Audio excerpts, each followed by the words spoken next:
ఈ రోజు రాష్ట్ర ప్రభుత్వం వరద బాధితులను ఆదుకోవడంలో పూర్తిగా విఫలమైపోయింది. ముఖ్యంగా రేవంత్ రెడ్డి గారు ఆయనే మున్సిపల్ శాఖ మంత్రిగా ఉంటూ ఎప్పుడైనా ప్రీ మాన్సూన్ ముందు నాలాలన్నీ కూడా క్లీన్ చేయాలి. గతంలో కేసీఆర్ గారి నాయకత్వంలో మా తలసాని సీనన్న, కేటీఆర్ గారు హైదరాబాద్ నగరంలో ప్రీ మాన్సూన్ లో నాలాలన్నీ కూడా క్లీన్ చేసి ప్రజలకు వరద ఇబ్బంది రాకుండా చూసుకునేవాళ్ళు. ఇవాళ రేవంత్ రెడ్డి స్వయంగా మున్సిపల్ శాఖ మంత్రిగా ఉంటూ ప్రీ మాన్సూన్ లో నాలాలు క్లీన్ చేయకపోవడం వల్ల ఇవాళ హైదరాబాద్ నగరంలో అనేక బస్తీలు వరద జలాలతో మునిగిపోయి ఇంట్లో ఉన్నటువంటి నిత్యావసర వస్తువులన్నీ కూడా కొట్టుకుపోయిన పరిస్థితి, అన్ని కూడా తడిసిపోయి తినడానికి కూడా ఇబ్బంది పడుతున్నటువంటి పరిస్థితి.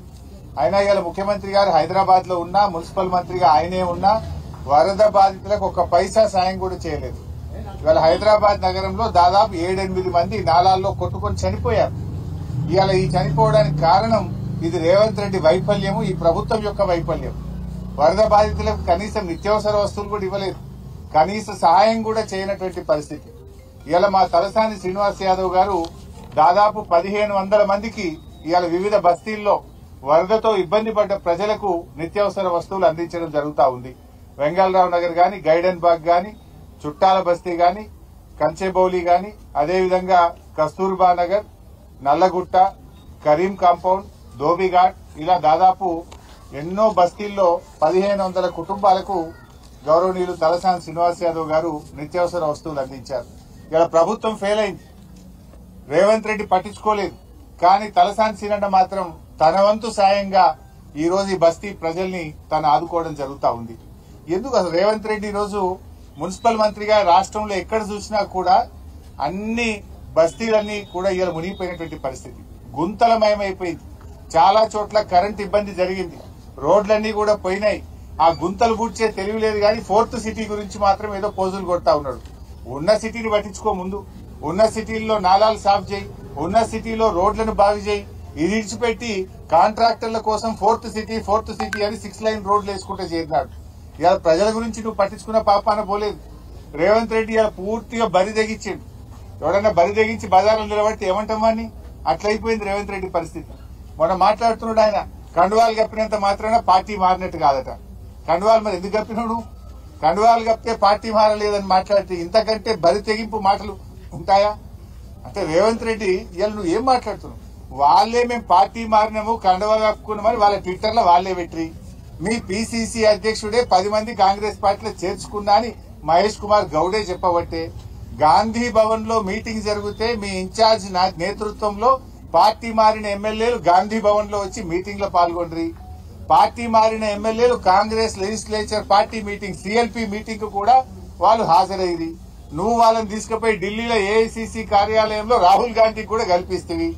ఇంత ఓపెన్ గా కుల్లా కాంగ్రెస్ పార్టీలో చేర్చుకొని కండువాలు కప్పితే పార్టీ మారినట్టు కాదనే చిల్లర మాటలు ఇలా రేవంత్ రెడ్డి మాట్లాడుతూ ఉన్నాడు. ఆ కుర్చీ గౌరవాన్ని పరువు తీసే విధంగా ఈ రోజు రేవంత్ రెడ్డి గారు మాట్లాడుతూ ఉన్నారు. ఇవాళ రాష్ట్ర ప్రజలకు అన్ని తెలుసు కదా. ఆ ఎమ్మెల్యేలే ఏం చెప్పిండ్రు?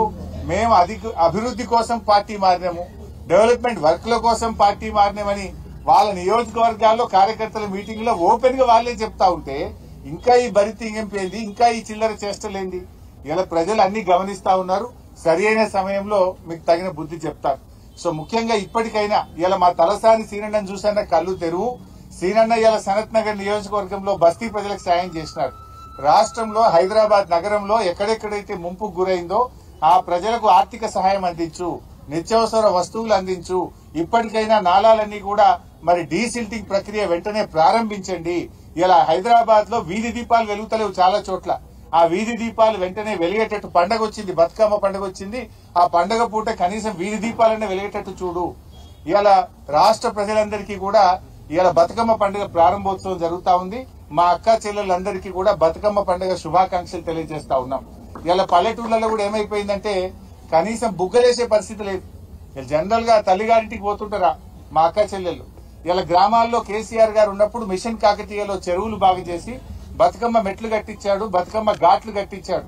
పండుగను అద్భుతంగా జరుపుకోవడానికి ఫ్లడ్ లైట్లు వేసేవాళ్లు, రోడ్లు వేసేవాళ్లు, మొత్తం గడ్డి చెక్కించి అద్భుతమైనటువంటి సౌకర్యాలు ఉండేవి. కానీ ఇలా రేవంత్ రెడ్డి పాలనలో గ్రామాల్లో ఒక్క రూపాయి లేదు.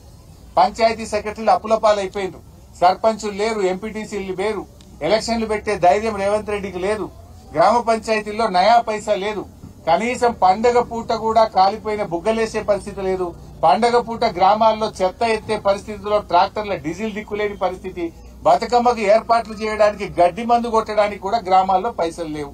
ఇది రేవంత్ పాలన. మాటలకు ఎక్కువ, చేతలకు తక్కువ. కనీసం పండగనన్నా పట్టించుకో. ఈ పండగ పూటనైనా గ్రామ పంచాయతీలకు నిధులు విడుదల చేసి తెలంగాణలో అతిపెద్ద పండగ బతుకమ్మ, దసరా పండగ. ఈ పండగ ఏర్పాట్లు చేసుకోవడానికైనా గ్రామాలకు నిధులు విడుదల చేయి. నీ పాలనలో ఈ 2 సంవత్సరాల్లో గ్రామ పంచాయతీలన్నీ కూడా మురికి కుప్పాలుగా, చెత్త కుప్పలుగా మారిపోయినాయి. ఇప్పటికైనా కళ్లు తెరువు, గ్రామ పంచాయతీలకు నిధులు ఇయ్యి. బడా కాంట్రాక్టర్లకు కాదు బిల్లులు ఇవ్వాల్సింది, గ్రామాలకు ఇయ్యి. పేద ప్రజలకు ఇవ్వాల్సిన డబ్బులు ఇవ్వు.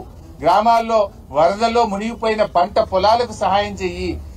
వరదల్లో మునిగిపోయిన పేద ప్రజలకు నిత్యావసర వస్తువులు అందించు, వారికి ఆర్థిక సాయం అందించే